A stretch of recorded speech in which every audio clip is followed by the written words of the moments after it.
पोपटलाल पूरे दिल्ली शहर में बड़ी बड़ी डींगे मारने के लिए प्रसिद्ध था। साथ ही वो अव्वल दर्जे का पेटू भी था। उसकी इस आदत के चलते कोई भी आदमी उसे अपने घर भोज पर नहीं बुलाता था।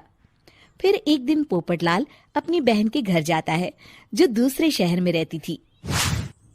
अरे पोपटलाल, बड़े दिनों के बाद तुझे मेरी याद आई।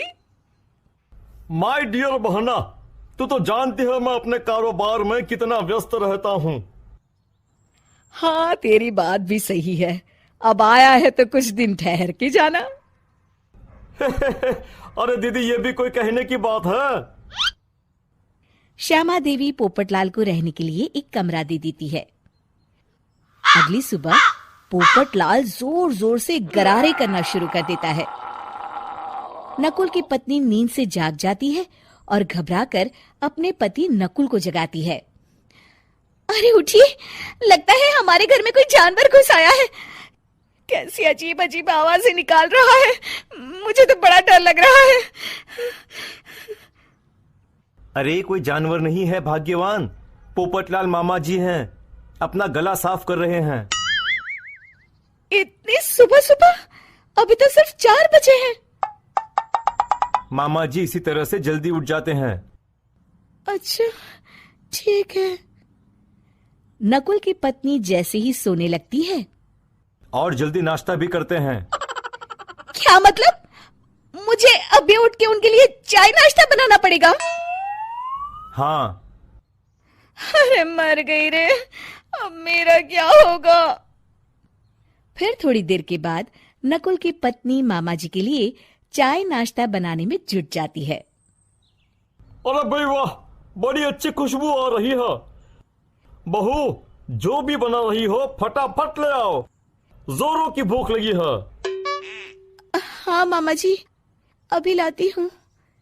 देखते ही देखते पोपटलाल सारा नाश्ता चट कर जाता है। बहू, कल से पराठे में देसी घी ज्यादा डालना, आज कुछ मजा नहीं आया। हे भगवान, इसका नाम तो पेटू लाल होना चाहिए था। पूरे 10 लोगों का नाश्ता अकेले हजम करने के बाद भी इन्हें मजा नहीं आया। इस तरह रोज पोपटलाल सुबह सुबह घर के सभी लोगों को नींद से बेवक्त जगा देता था और हमेशा खाने की उल्टी सीधी फरमाइश करते रहता था। देखते ही देखते गुप्ता परिवार की दिनचर्या अस्त व्यस्त हो जाती है। अरे भाई, खाने का असली मजा तो इस घर में है। अरे माँ, ये पोपटलाल मामा यहाँ और कितने दिन रुकेंगे? ये अकेले इतना खाना खा जाते हैं कि आज राशन वाला मुझसे पूछ रहा था कि अरे भाई, क्या आप लोगों ने घर में हाथी पाल लिया है? अरे बेटा, अब घर के मेहमान को कोई सीधे मुंह कैसे निकाल सकता है? माँ जी, अब बर्दाश्त की इंतहा हो गई है। मैं अकेले इतना काम नहीं कर सकती। आखिर मैं भी इंसान हूँ। मैं कल ही अपने मायके चली जाऊंगी। अरे भाग्यवान, हम सबको मुसीबत में अकेला छोड़कर तुम कहाँ जा रही हो? जरा सब्र करो, मैं कुछ सोचता हूँ। अगले दिन एक डॉक्टर साहब उस घर में आते हैं। अरे नकुल बेटा, ये डॉक्टर यहाँ क्यों आया है? अरे मामा जी, माँ की तबीयत बहुत खराब है। तबीयत तो खराब होगी ही, तुम लोग उल्टा सीधा खाना जो खाते रहते हो। देखो नकुल, मैं तुम्हारा फैमिली डॉक्टर हूं, इसलिए आज से मैं जो कहूंगा तुम सबको वही खाना रोज खाना पड़ेगा। आजकल कितनी बीमारियां फैल रही हैं, पता भी है तुम्हें? आज से तुम सब सिर्फ सलाद और करेले का जूस पियोगे, समझे? डॉक्टर अंकल, आप ठीक कहते हैं। पोपटलाल घबरा के, अरे क्या खाक ठीक है भांजे? ये डॉक्टर सीधे सीधे हमें घास फूस खाने के लिए कह रहा है। अरे मैं कहता हूँ भगा इस डॉक्टर के बच्चे को यहाँ से। अरे मामा जी, डॉक्टर साहब ठीक ही तो कह रहे हैं। इसी बहाने आपका इतना बड़ा पेट जो बाहर निकला हुआ है वो अंदर हो जाएगा।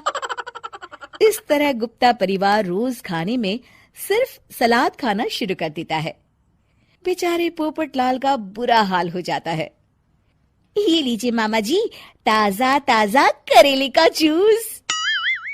अरे नहीं नहीं बहू, मैं मरने से पहले मरना नहीं चाहता। मुझे तुम लोग माफ करो। यह भेड़ बकरी वाली जिंदगी तुम लोगों को मुबारक हो। मैं तो चला यहां से।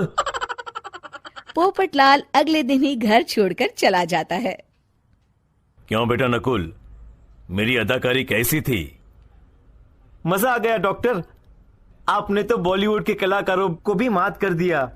आपको तो ऑस्कर मिलना चाहिए। बेटा ये थोड़ा ज्यादा हो गया।